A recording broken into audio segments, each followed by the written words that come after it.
got to be detailed, precise, and informed. That's DPI.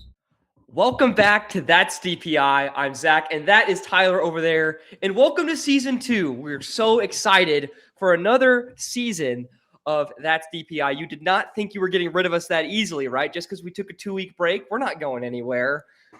So lots of great stuff in Season 2. Tyler, what are we covering today, though?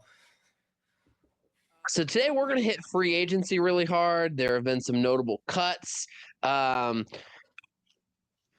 our teams are involved in the two hottest trades right now. And we're going to talk about some there's no ref call to break down, so we're going to talk about some possible rule changes coming up this year. Possible rule changes. But yeah, we've got a ton of great stuff planned for Season 2. Obviously, we won't know about That's DPI on location until the schedule release in May, but we've got a lot of great guests lined up for the season. We've got a lot of great content changes, but without further ado, we have got some trades to cover that our teams, like you said, Tyler, have been busy. And here's the first one. Big trade that happened yesterday as of recording, right? The Chiefs are shipping their number one corner and all-pro Trent McDuffie to the Rams. Let's break it down, Tyler.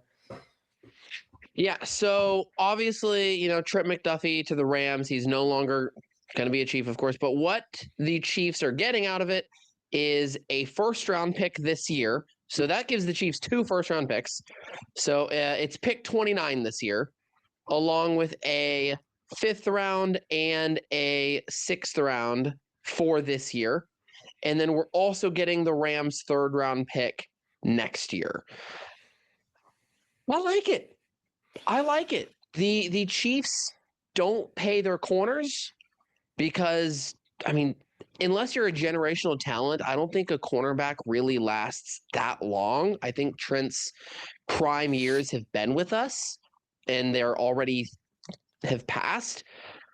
We can either lose him to free agency next year or trade him this year. I'm all for it. I like the compensation we got for him too. Yeah, this is insane value. And a little inside information from some sources in the NFL. The reason the compensation was so high is because another team tried to jump in and get McDuffie from the Rams, and that is the New York Giants. So Chiefs fans, you can thank the Giants for getting this compensation up to where it is. That's also true for our next trade we're going to cover. But yeah, my opinions on this are pretty much the same as you. This is an incredible value. It's not necessarily Sauce Gardner value, but I don't think Trent McDuffie is at the level of Sauce Gardner because he garnered 2 first-round picks. I crack myself up. 2 first-round picks mid-season trade when the Colts acquired him. But either way, this is incredible for the Chiefs now, like you said, having 2 first-round picks. And does this mean that the Chiefs potentially are going to select a corner with one of those 2 first-round picks, do you think, Tyler? If it's not a corner, it's a safety. Right now, mocks are putting Jeremiah Love to be long gone by the time the Chiefs select at number 9. And I don't think the Chiefs would be smart or interested in trading up to go get Jeremiah Love.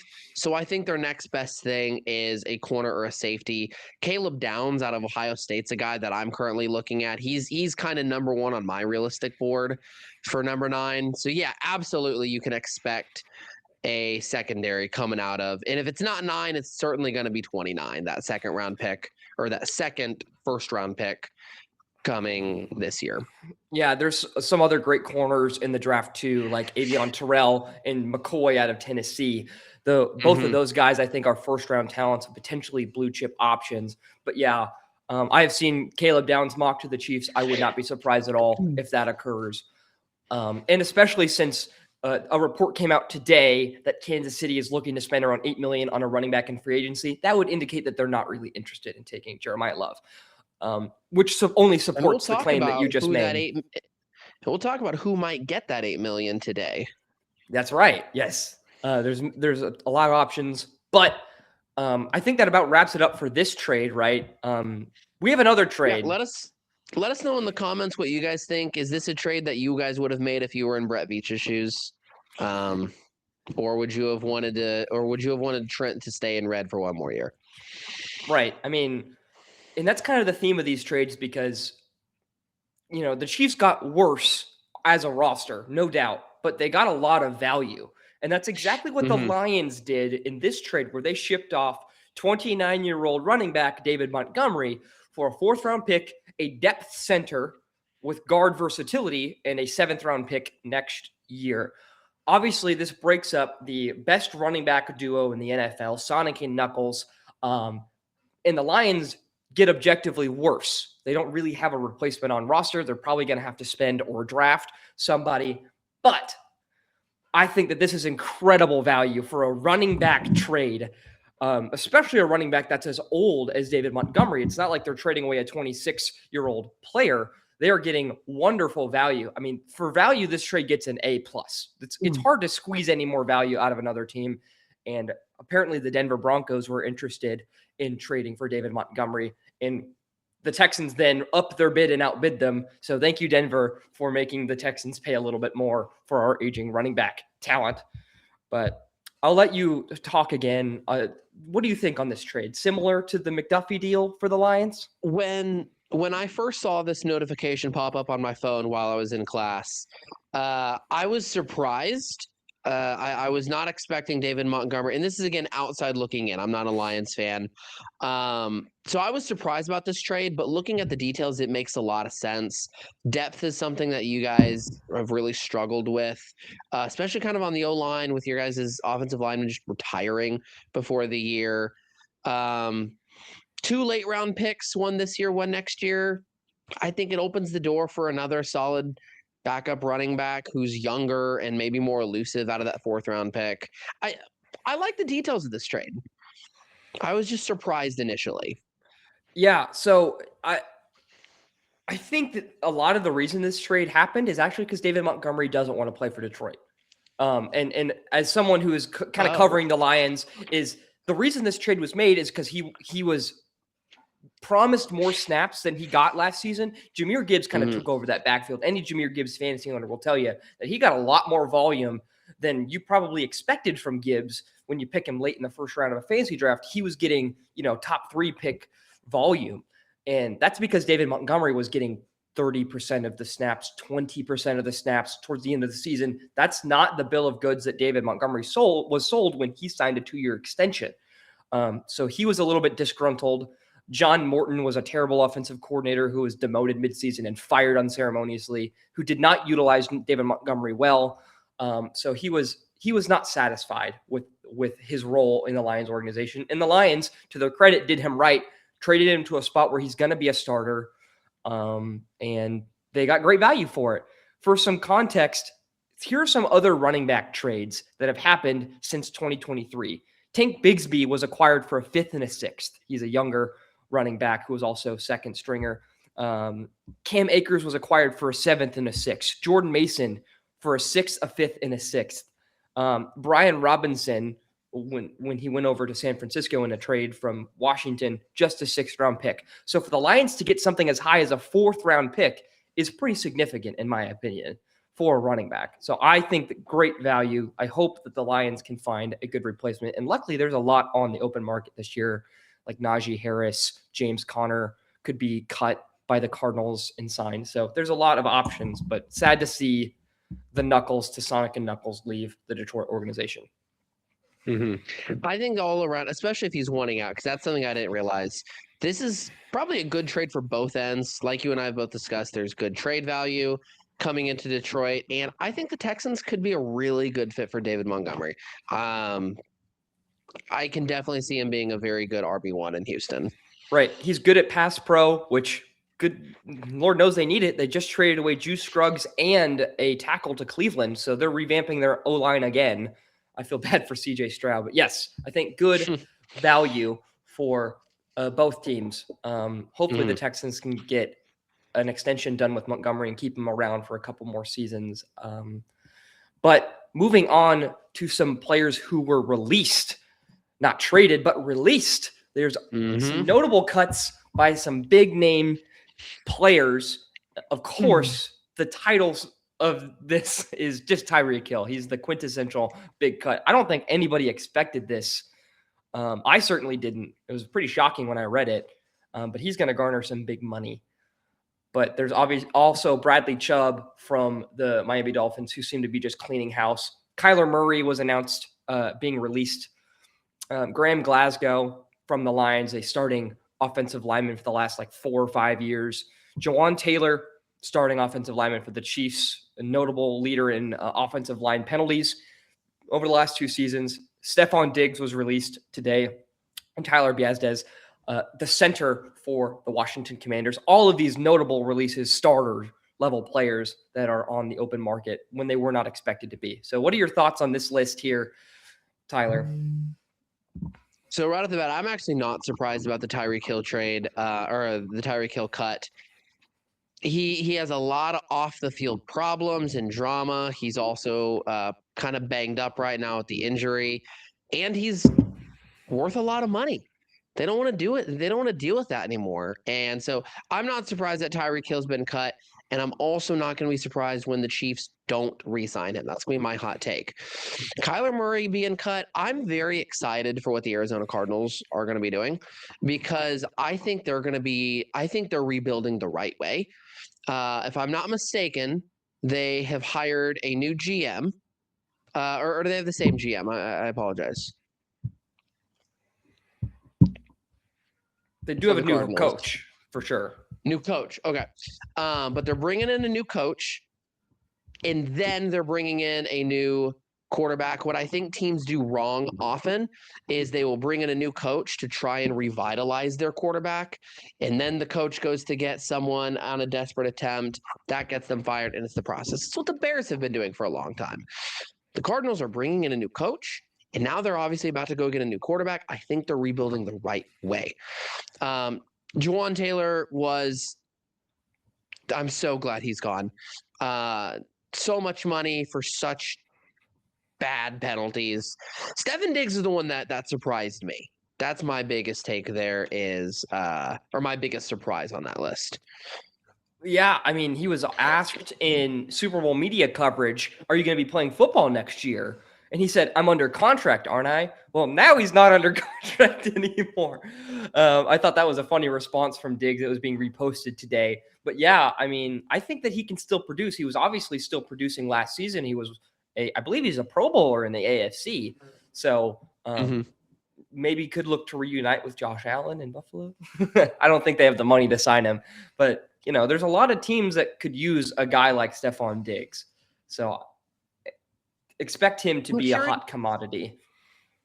I'm curious on if Stephon Diggs off the field drama is contributing to that cut. It could be, but it wasn't reported as related. I didn't see any reports due to off-field drama, Stephon Diggs has been released. So maybe they're not going to come out and say that. Yeah, they have before. Cam Sutton, when he was released from the Detroit Lions, they said because of his off the field issues, Cam Sutton has been released. So there is precedent, but I don't know. This is the time where you release players for cap casualties. He just may not be in the Patriots' long-term plan. That's fair. But yeah, I'll speak a little bit on Graham Glasgow. He said under the right circumstances, he would come back, but it would have to be perfect fit. So otherwise, I think he's going to retire. Long-time Detroit Lion and just an absolute trooper, battled through injuries. He's played every interior offensive line position wherever we needed him. So he might go the way of Dan Skipper and retire as well. So lots of offensive line changes for a unit that's already not very good. The Lions need to revamp that unit. And Glasgow, I think it's a good release. He was well overpaid for his value. I think he's set to make $8.9 million as a guard. He's just not worth that. You could pay Kevin Zeitler half that to play guard, who's a free agent, by the way. I'm just throwing out an example. So sad to see him go, but it was a good move from the Lions. But there are some free agents that these teams could help replace these cuts with. And here they are. Devin Lloyd, set to be a very highly paid inside linebacker. Trey Hendrickson was not franchise tagged by the Bengals. That saga is finally over. So he's free to, leave the prison that is Cincinnati. Another player that has not been tagged is Tyler Linderbaum. And the Ravens don't seem to have gotten a long-term deal done with him. He's set to hit the open market when he wasn't expected to. Two tight ends, Goddard and Likely. There's also David Njoku, who's not listed here, but lots of tight ends becoming available. And then Alec Pierce, one of the projected highest paid wide receivers, and then Kenneth Walker. The Super Bowl MVP was not tagged and is set to be a free agent. Thoughts on these guys? I'm glad that they didn't franchise tag Kenneth Walker, because I think franchise tagging a Super Bowl MVP would kind of be a little bit of a slap in the face. But I'm also excited that Kenneth Walker was not franchise tagged, because this is who I think the Chiefs could very realistically go out and get. I don't know if I would put him as a favorite as the Chiefs are going to do that, but it's certainly something that I can see Brett Veach going out and doing. Another name that I'm going to be watching for this offseason is Isaiah Likely.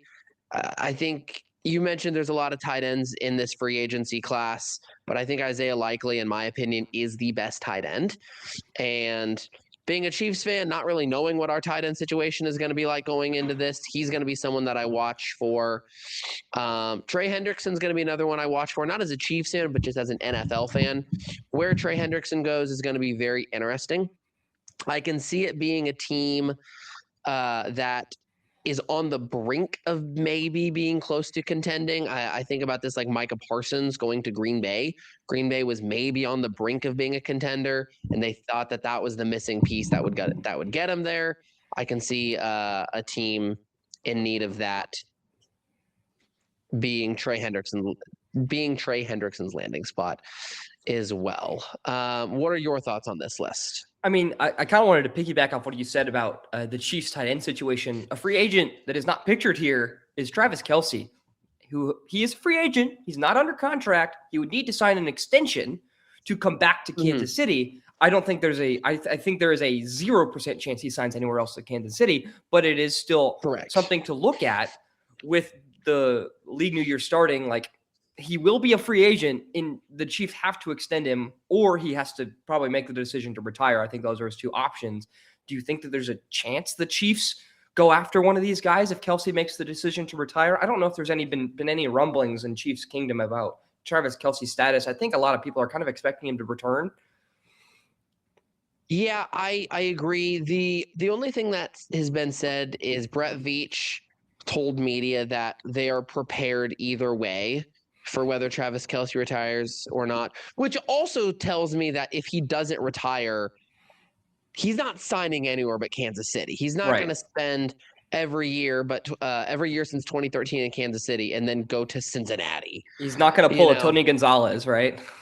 No, not at all. No chance at all. I was talking to some Browns and Steelers fans when I went out to Cleveland last year, and they were like, I don't know, Kelce's from Ohio. He's from outside of Cleveland. We might get him. Like, there's no chance he's going anywhere but Kansas City. So, yeah, tight ends are absolutely something that you want to watch for as an NFL fan this year. Right. And another position that stood out to me is Tyler Linderbaum, who suddenly became more valuable with recent news out of Chicago that 27-year-old center Drew Dahlman just retires. You saw this, right? He's leaving the game. I did see this. Healthy. I mean, pulling a Frank Ragnow. Maybe it's something Ben Johnson says to his centers. I don't know. But Ragnow left the game last year, and now Dahlman leaving the game. Notable center openings in the NFC North. I think both teams can create enough cap space with restructures to go after a guy like Linderbaum. The Lions with restructures could create $130 million in cap room. Obviously, that would be extremely irresponsible of them due to the cap constraints down the road that would cause. But I think realistically, they're going to create around 60 to 70 with restructures. So Linderbaum on the table for Detroit or potentially Chicago if the Ravens can't get a deal done. Obviously, I think there's still time. And then I think Alec Pierce is somebody who's garnered a lot of discussion because people don't really understand how much he's going to be worth. There's people severely undervaluing him as just a deep threat guy, and there's people, talking about how he's probably going to get $15 to $20 million a year because he's the best wide receiver on the open market, right? There's not a whole lot of wide receivers unless you want to overpay for an aging speedster like Diggs or Hill. So lots of interesting options. Trey Hendrickson, of course, 31 years old, but he's on pace to, be up there with some of the higher career sack count players in NFL history. So it'll be interesting to see where he finishes out his career. And then Devin Lloyd, right? I do want to talk about our team's free agents. Oh, go ahead. I was going to say one question that I've got for you as I'm looking at this list. Obviously, these are not the only free agents on the market right now, but 2 high free agents are Ravens players. Do Ravens fans need to be concerned about their team severely regressing this year? Well, whether they're losing free agents or whatever. New coach, and maybe they're looking for a fresh start at each of those positions. I don't think the Ravens fans need to be necessarily concerned, although I would be concerned about how the organization is handling Tyler Linderbaum. He's a former first-round pick. They're not exercising the 5th-year option, and they're not extending him. Why waste a first-round pick on him if you're not going to extend him? He's been a great fit. He's been totally worth that tender, right? So it's been a little wild to see how they've handled that situation. But I don't know. Isaiah Likely, I think, deserves to go start somewhere. He would still be sharing snaps with Mark Andrews, and they kind of run a tight end by committee with Charlie Kohler and Mark Andrews. So I don't know. I think that the Ravens will manage. Tyler Linderbaum, though, it's hard to replace a good center, right? They're few and far between. That's why so many teams are going to be looking at Linderbaum if he tests. So what do you think? Do you think that they should be concerned? I would be, because if you lose Linderbaum and Likely, yes, they've got a couple of the tight ends with their tight end by the committee, but those are 2 really big pieces to that offense. So if Lamar Jackson isn't healthy again next year, and you lose your center, and in my opinion, the best tight end on that squad, I think overall Mark Andrews has been better, but I think the last couple of years it's been Likely. That offense is not going to do well. They couldn't even win the division last year, and they're certainly not going to win the division again next year. If that's their worst case scenario, that the Ravens could, and especially if they have a coach who's not as good as Harbaugh, which I think is likely that they don't bring in a at the very least Hall of really good head coach. Yeah, it's tough to gauge where they're going to be at without looking at who they draft and who they decide to sign, because they could easily replace. I mean, they could go out and sign Dallas Goedert and Cade Mays from the Carolina Panthers and be fine at those positions. But I don't know. It's up to the new admin. If the new administration does not want these players and they don't view them as part of the plan next year, then they have to have a plan to replace them because they're both starters. But speaking of having going to be something that I watch this year for sure, especially because the Ravens are kind of in that back half of that window. You won't have Derrick Henry for very much longer, and the defense isn't getting any younger, right? But I wanted to talk about our teams briefly because we have some notable free agents as well at key positions. The Chiefs, I wanted to talk about Jalen Watson, who's a corner. With the McDuffie trade, does that prioritize the re-signing of Jalen Watson? Because right now the 2 outside starting corners are gone, according. Yes, it does. The Chiefs have always promoted that third corner and then lose him later. L'Jarius Sneed came in as a slot corner, became corner number 1. Traded him. Trent McDuffie came in, maybe not as a slot corner, but the second corner, got promoted to corner 1, traded him. Now it's Watson's turn. Jalen Watson is absolutely going to be prioritized, but I think that's always been the plan. Promote that second to that corner number 2, corner number 3, make him corner number 1, and restart. Yeah, and I do think that the Chiefs have a corner 2 on roster as well, and Noel Williams. I think he played really well Mhm. last year. I think that he's going to get a lot of looks at starting corner. Obviously, I think the Chiefs draft one, but they have options Mhm. on roster as well. But I think that Noel Williams only becomes an option because he'd be playing cornerback too, because you have to bring back Watson. You can't lose both starting corners in one offseason when you need so much, in my opinion. Yeah. And then the Lions have a pretty big hole at defensive tackle. They lost DJ Reader, who's projected to be the highest paid defensive tackle, and they lost Roy Lopez. I don't think the plan is to replace them 1-to-1 with Aleem McNeil and first round pick last year, Tyleik Williams. So I think that they're going to bring back one of those players, and I think it'll be Roy Lopez for you Detroit Lions sickos out there who love nose tackles. Roy Lopez is going to be back. The only issue is how much, because last year he was a 1-year, $4.5 million player. I think he outplayed that, quite honestly. In his limited snaps, he was the most productive interior pass rusher the Lions had in terms of stacks, pressures, and tackles for loss. So I think that they bring him back, hopefully around $6 million to $5 million. But I think other than that, is there another free agent that the Chiefs have that you are concerned about them not bringing back? I know that they just don't have any running backs on the roster right now besides Brashard Smith, losing Pacheco and Hunt. Yeah, and you got ahead of me there. It's our running back situation, especially as I mentioned earlier that Jeremiah Love probably isn't going to fall to 9, and we're also probably not going to trade up to go get him. So Brashard Smith is our only confirmed running back going forward. I think we'll re-sign at least one of those guys, whether it be Hunter Pacheco. And I think we'll bring in another running back, whether it be Walker or maybe some lesser known free agent running back. But yeah, that's certainly a concern for me. I want to bring back Pacheco personally. I think Pacheco, with a good running back coach and a good offensive coordinator, can become very dominant again. And that's what I'd like to see happen. I want to bring Pacheco back. Yeah, I think of the two, he's the more likely just because Hunt is, I think, beyond usefulness in terms of age.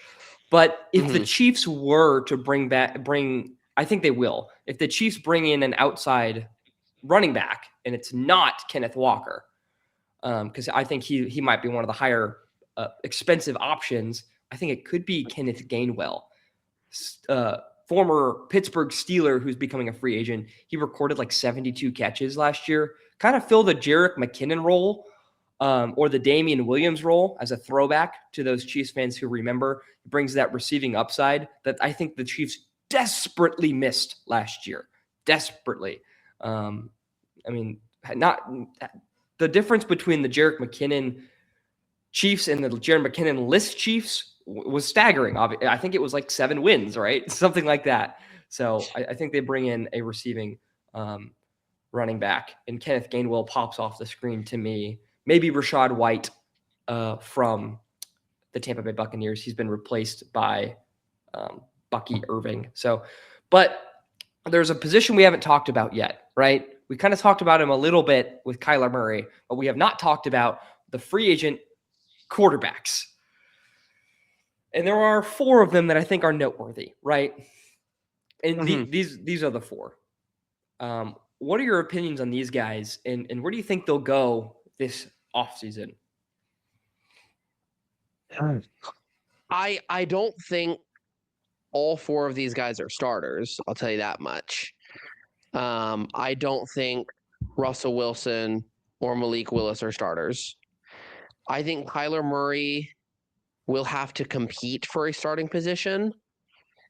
And I have no idea what Aaron Rodgers is. The only thing I know about Aaron Rodgers is, to quote you from last season, he's going to make it a very dramatic offseason and then just sign wherever he wants and make it everyone's problem.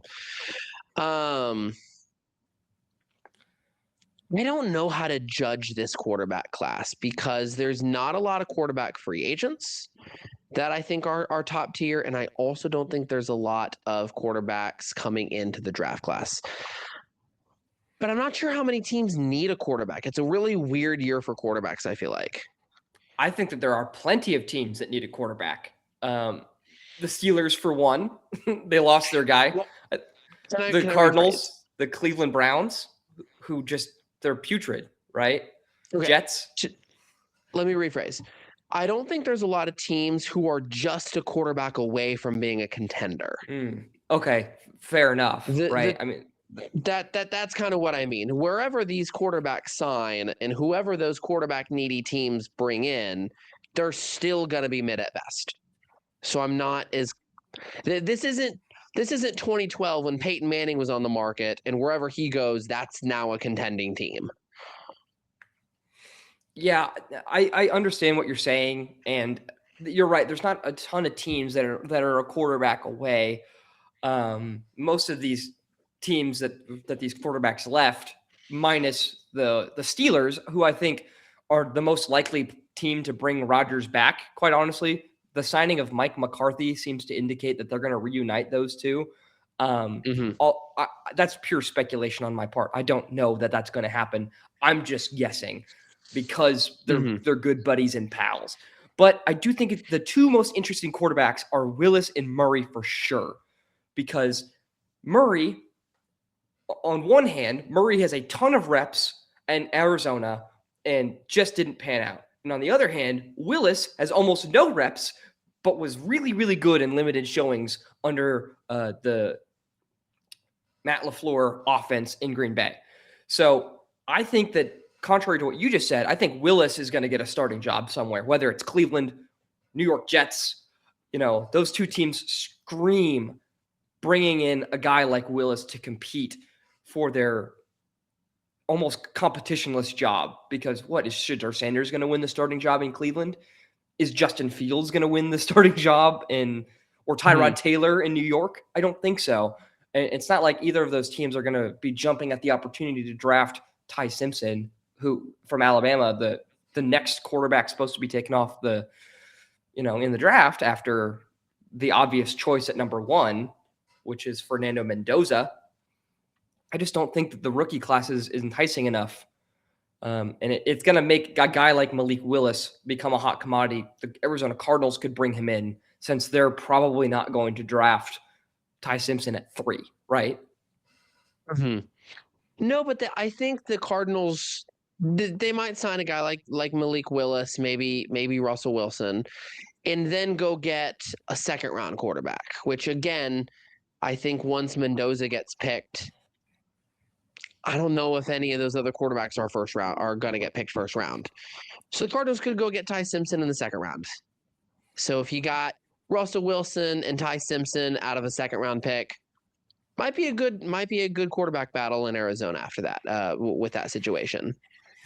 Yeah, it's interesting because Russell Wilson is a guy I hadn't even I haven't given a second thought to, because last year we had the analysis of he's a backup and wherever he's going to go, he's just going to be a spot starter when the starter can't play. And that's exactly what happened. It's one of the only things on quarterbacks that we were totally right on, because we projected Darnold to the Raiders and stuff like that. But we were spot on with Russell Wilson, that he's a backup and he's going to go back up. We said that him and Winston were both that, and then the Giants signed them both. So I'm not entirely sure what to make of that. So I don't know. I haven't really considered that Russell Wilson's going to go to a team that matters, right? I don't think he'll matter. And again, if he signs with the Cardinals, as much as I want to see the Cardinals succeed, the Cardinals are more than a quarterback away. So whoever they bring in, whether it be Wilson, Ty Simpson out of the draft, Malik Willis, it's not going to matter. I think the Cardinals are still going to suck next year, especially being in what is now the toughest division in football with the Rams and Seahawks. But, I mean, could one of these guys go to Atlanta?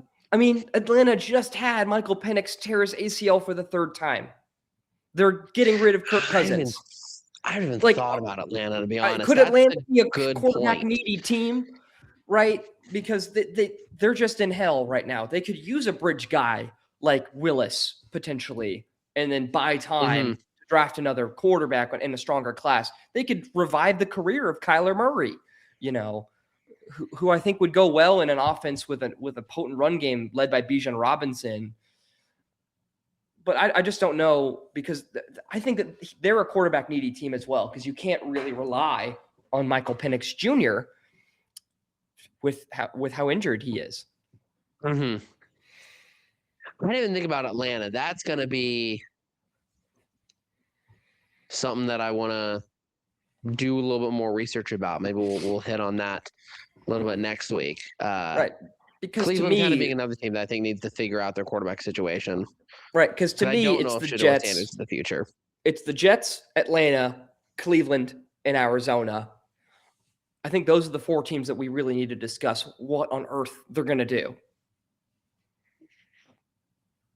Mm-hmm. Maybe Miami, if they've committed to moving on from Tua. I think one of those 2 teams is getting Russell Wilson to try and revitalize him. I mean, at 37, there's not much to revitalize, but I get your point. You're right, but we're kind of in the age of revitalizing old quarterbacks. Daniel Jones and now Sam Darnold are both quarterbacks that did really well last year after sucking for a lot of time. Right, and that's why I think that Kyler Murray could be more enticing. Former number 1 overall pick, right? You know, there's clearly talent there. I think it's very possible that some team puts him in a better scheme because I don't think that Jonathan Gannon, who inherited Murray, was really all that stoked to have him. And then, of course, he couldn't stay healthy 2 of 3 years with Gannon, and both of them are now fired from their jobs. So they both just need a fresh start. But I think Willis has played like 176 snaps over the last 2 years. And that's the sample size you're going off of. Is the Malik Willis you've seen less than 200 snaps the one you're getting, or are you getting the one in Tennessee? I don't know. We'll have to see.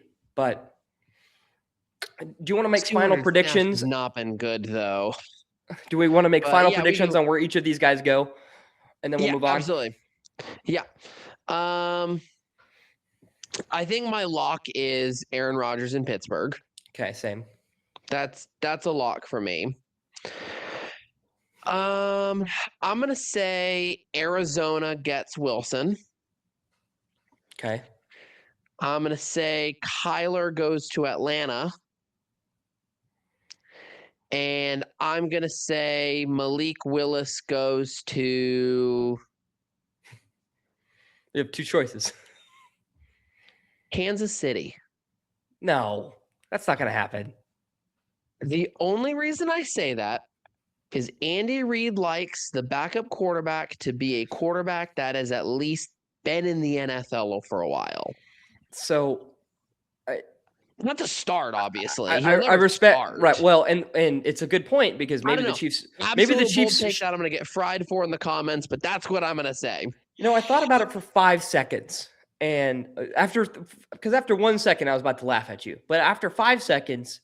We don't know when Patrick Mahomes is going to be healthy next year. So maybe the Chiefs shell out a little dough to have a guy that comes in for weeks 1 through 3, plays well, and then Mahomes takes back over. Because I don't think that there's a world where Mahomes recovers in time to start week 1. I think that there's I don't think there is. Well, even if he doesn't, okay, let's say he does. Best case scenario, he does. Mahomes is starting quarterback week 1. The Chiefs don't have a backup. Right. They'll have to sign someone anyway. Yeah, so they have to sign a backup whether Mahomes starts or not.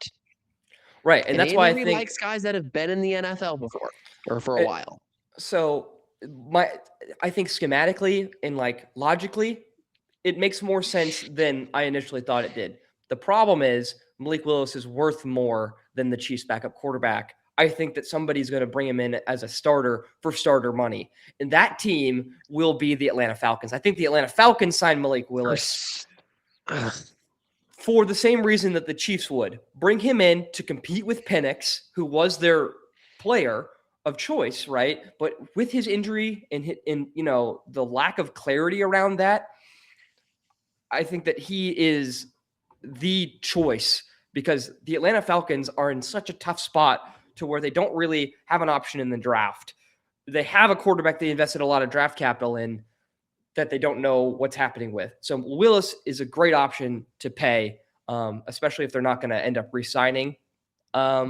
Because I think they signed Willis to a 2-year deal, and then if Willis works out, they don't pay Penix, and if Willis doesn't work out, they pay Penix pennies on the dollar and try to run it back with him. So Willis to Atlanta, Kyler to the Browns to compete with Shador, Russell to the Jets because they just need somebody to play that position, and they're probably going to draft somebody, maybe Drew Aller, maybe Ty Simpson, but they're going to need a competition that they're probably not going to start. And then, of course, Rodgers to the Steelers. So that is my prediction for those 4 guys. So I'm leaving out Cleveland, and you're leaving out Arizona, basically. I am leaving out Arizona, yes. I honestly have no idea what they're going to do. They might roll with Brissett. I have no idea what they're going to do. Or they could roll with Kirk Cousins. They could roll with Kirk Cousins. They could roll with, whoever the hell they want. I don't think it matters. They could draft Drew Aller from Penn State. But we had a few other topics to discuss with you guys today. And the first of those topics, well, I guess the only of those topics, because we like to cover ref calls. Obviously, there's no ref calls in March. So we've got some potential rule changes. Excuse me. I told you that sneeze was coming before we started recording. So the UFL has made some very interesting rule changes, and we're going to discuss what we think of those rule changes and how likely they are to be implemented into the NFL. Because, Tyler, as you remember, the gimmicky kickoff that the UFL debuted ended up becoming the real kickoff. It's the kickoff we know and love, or don't love, to this day. So yeah, the first of those rules is punts inside the 50-yard line are banned. Unless the one stipulation for that is if you're inside 2 minutes of the second half or overtime, you are allowed to punt. But other than that, you cannot have a traditional punt when you're in opposing territory, right? What do you think about this? And when the ball snapped in opposing territory. Correct. Mm-hmm. Okay, that makes. I was like, when are you gonna? Okay. Well, actually, it's when the offensive drive crosses midfield. Even if a sack or penalty takes them back behind the 50-yard line. If you cross midfield, you lose the ability to punt unless you're inside 2 minutes of either half. You have to go for it. What are your thoughts on this? I hate that, and that's stupid. That's my thoughts. Teams don't like to punt. It's not like punting is this like hot commodity of like, yeah, we got to punt now. I mean, especially if you were inside the 50, your idea then becomes to score. And so if it doesn't happen, all right, we're too far for a field goal now. A penalty took us back, and the sack took us back. Now we're at we're not going to kick a 65-yard field goal. Let's pin them. Let the defense do stuff. I don't like that rule at all, and I don't think it'll ever be in the NFL. Yeah, I think the NFL would never – I agree with you that it would never be implemented in the NFL, but – I actually really like this rule. I'm going to disagree with you because, like you said, the object is to score once you cross the 50. This rule aims to do 2 things. A, more scoring. You either go for it on 4th down and fail, and the other team gets great field position, or you attempt more long field goals, which everyone loves. Everyone loves sending out your alien kicker from outer space to attempt a 70-yarder. And I think those guys are getting more common in the NFL. Cam Little, Jake Bates is even a guy that kicks at long distance. I mean, there's these guys that are prioritizing distance. And I think that the future of football is, getting to the 45-yard line and attempting 70-yarders at the end of halves. I think it's entirely possible. The Jaguars can already do it. So that's object number 1. And object number 2 is obviously the UFL is trying to avoid those games that you described where you're punting and playing the field position battle. This makes sense for a league like the UFL because you don't want punting battles in a secondary football league that's trying to survive. The worst thing a league like that can have is a game that's like 9-6 with a field position battle that's exchanging field goals. You want teams to get the ball in scoring position, and you want lots of touchdowns. So it makes sense for the UFL, but like you said, I disagree. I agree. I don't think it would ever be in the NFL. And to kind of go off your arguments too with why the NFL just doesn't need it is number one, to go with both your points actually. Number one, the NFL is getting longer and longer field goals.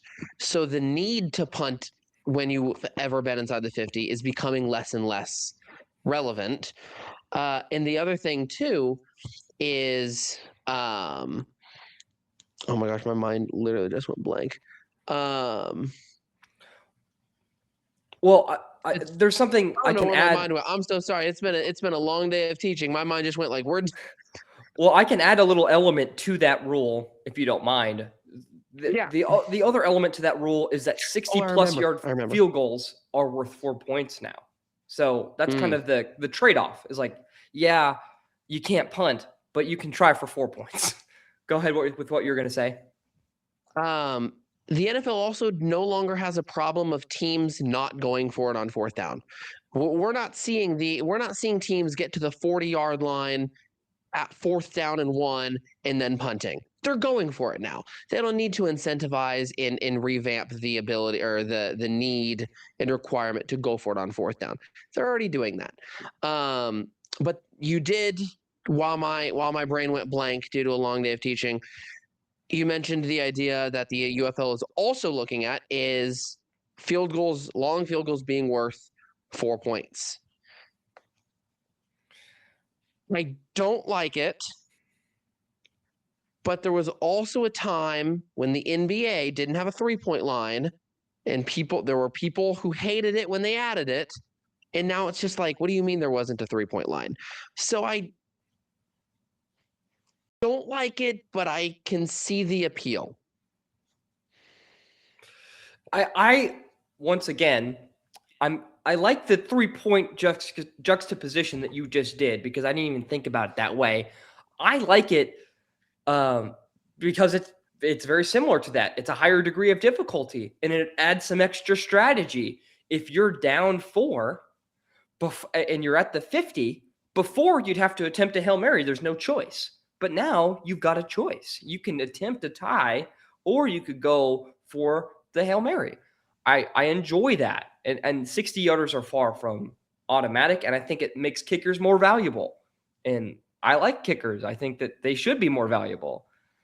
The more impact a kicker has on a game, I feel like the better the game of football. It's called football. I love kicking. The kicking game is really fun, and special teams being a greater impact is better because it kind of gives away for worse teams that don't have a superstar quarterback to stay with those teams that have like the top 5. Because outside the top 5, I mean, there's a big gap, and then it's just the rest of the league. So if you can find little creative ways to get points throughout the season, I like that. I think it's good. It's good for parity, and that's what the NFL does best, right? They're the best sports league in America or in the North America at parity. And increasing parity only increases why people keep coming back to the NFL.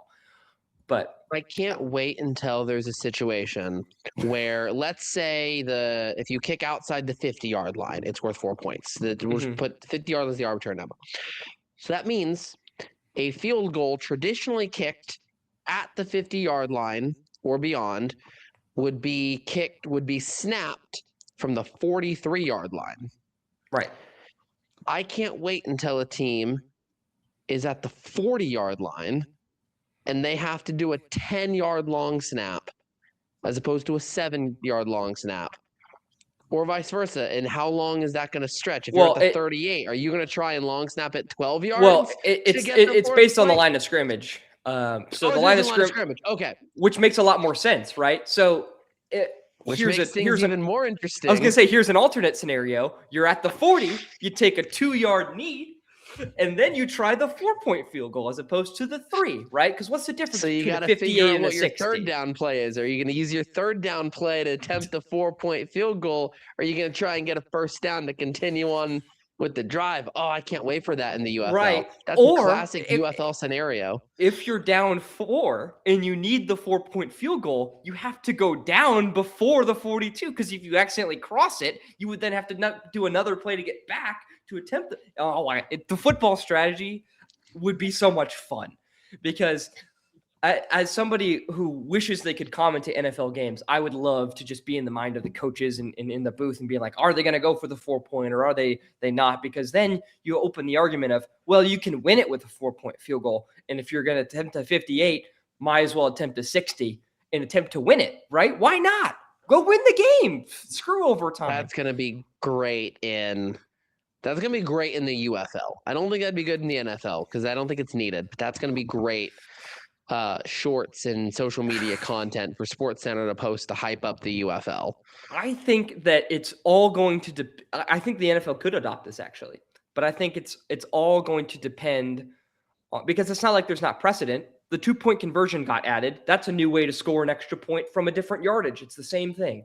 There's and if people like it, and if it works really well and creates tense moments in the UFL, like there's going to have to be some situations like we described happen. If they don't work or if it sucks and people hate it, I mean, obviously.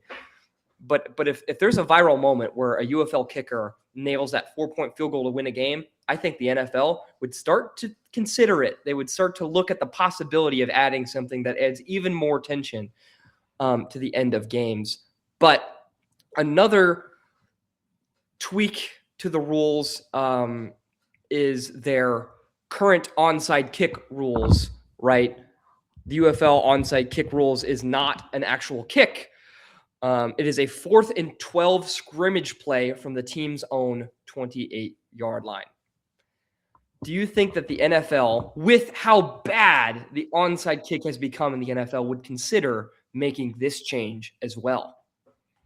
4th and how long? How long did you say? 4th and 12. I think it needs to be pushed back. I think it should be 15, at least 15.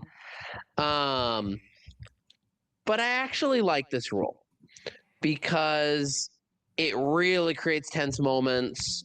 A team has to create an absolute blunder to not get the onside kick now, especially because now with the new kickoff rules, you have to declare an onside. So there's no surprises. There's no, are they going to onside or will they kick it deep? You could do either one. How do you strategize? That's not anymore. It's like, yep, we're doing it. We're onside kicking. So I like the idea of 4th and 15, at least. I think 4th and 12 is too easy in the NFL. It's very realistic to get 12 yards on a given play. Let me ask you then, what do you think is the conversion rate of a 4th and 12 in the NFL? The idea though, but like at the end of the day, it's not a 4th down play. Like, yes, it's a 4th down play, but it's you get one play. You can call it 4th down, but you get one play.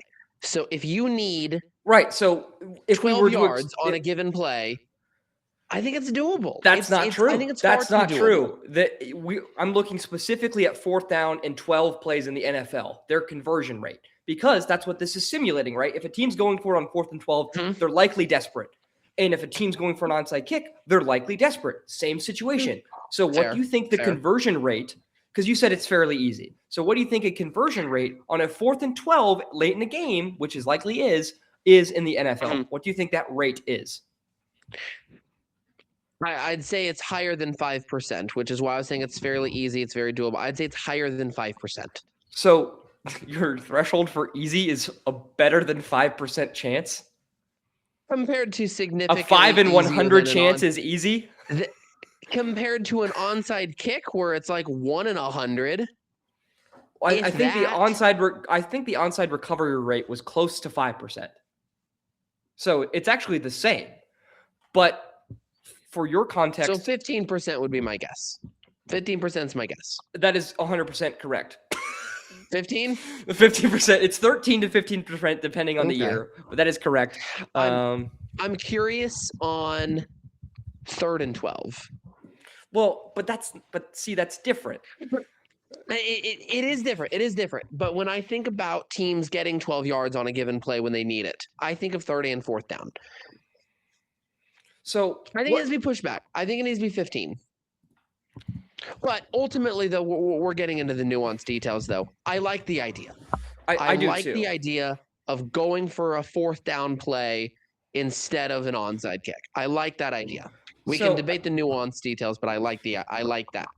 I mean, I kind of want to debate the nuances a little bit more on this because previously, when the onside kick was normal, back before 2018, but that was when they still had run-ups, right? The run-ups were disabled. What do you think the recovery rate of an onside kick back then was? If it was at 5% now, it did drastically decline since then. 20? There were some cases of it being around there, but the NFL operations official website states that it was 13.5%. So the new 4th and 12 has nearly the same recovery rate, same conversion rate as the old onside recovery. I think that's what the UFL is aiming for. They're aiming for a similar success rate of the old onside kick because that created enough tension late in games, but not too much of an advantage to the team that's kicking off, right? Because it's about a 1 in 10 chance. So I think that, in my opinion, if you look at the data, and the NFL is great at looking at the data, that's the reason they changed the kickoff in the first place. I think that they would happily, if they had enough 4th and 12 data, change the onside kick to one play. The only issue that I have with that rule change going to the NFL is automatic first downs. It would really complicate things because there's no automatic first down on an onside kick. But most 4th and 12 conversions, I would imagine, are converted via penalty. Like, if you look at it, how many 4th down and 12s are just converted by straight up throwing it better than the other team? You know, not very many. I'm sure it's a defensive pass interference, defensive holding, something like that. Say this then. Contact. You said there's no automatic first downs on this. I think it would depend on how the NFL and how the UFL handles penalties. That's my only issue, because I wouldn't want a team to get the ball back because of a defensive penalty. But if that's the rules of the game, you can't change them for one play. It's a scrimmage play. That's what it's designed to do, right? Mm-hmm. And it's a scrimmage play because you get the ball where you convert at. So if you throw a 60-yard bomb and there's a defensive pass interference, you get it 60 yards down the field in field goal range. That's just the rule. And so I'd be curious to see how the NFL, if they ever adopted this. Holding 5 yards. Right. And then you get it at the 33 with a first down? I think that's fine. But I think where it gets crazy is defensive pass interference. But I don't think anyone's hucking at 60 yards on game on the line, 4th and 12 play. But you never know. But I think that's are all of these rules for sure going into the UFL? Oh yeah, the onside kick rule was there last year. Mm-hmm. We were just discussing it for fun. But yeah, they also the one last rule that I thought we could discuss briefly is they banned the tush push. I think this is the one that the NFL probably will adopt sooner rather than later. I'm back to being 50-50 on the tush push, because when you officiate it properly, and I said this even going back to week 2, if you officiate it properly, meaning that the guards are in front of the belt but not into the neutral zone, and there's not a false start, it becomes hard to do. And we saw that the Eagles struggled with it later into the season because they started officiating it properly. So if it's being officiated properly, I'm 50-50 on it, because it's just a dogfight in there. And I think that can definitely create some player safety concerns. But I don't know. I'm back to being 50-50. Yeah, I think that the biggest problem is the officiating. Contrary to what we may say during our ref calls of the week, the NFL does care about their officiating, and they do want to reduce the impact that penalties have on the game. And I think that there were too many instances last year. I mean, it's that it's bad when the NFL kind of half admits that they screwed up and start making the tush push a point of emphasis. It's kind of what they did with the illegal formation with the tackles, right? That Jawan Taylor ended up being a target of.